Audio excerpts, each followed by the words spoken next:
മുപ്പത്തണം ശ്രീ മുതുകാട് ഭഗവതി ക്ഷേത്രത്തിൽ മീനഭരണിയോടനുബന്ധിച്ച് ദേശഗുരുതി നടന്നു. പണ്ട് കൈനിക്കര ദേശത്തിന്റെ ദേശഗുരുതി എന്ന പേരിലാണ് അറിയപ്പെട്ടിരുന്നത്.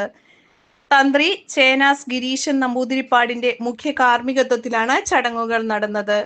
5 അടി സമചതുരത്തിൽ തീർത്ത കുഴിയിൽ വാഴപ്പോള കൊണ്ടും കുരുത്തോല കൊണ്ടും 64 കളങ്ങൾ ഒരുക്കും. കളത്തിൽ 7 ഇളം പാലയും കദളിവാഴയും സ്ഥാപിക്കും. മഞ്ഞൾപ്പൊടിയും അരിപ്പൊടിയും ചുണ്ണാമ്പും ചേർത്ത് 5 ഉരുളികളിൽ ഗുരുതിയും 1 ഉരുളിയിൽ നിണവും തയ്യാറാക്കും.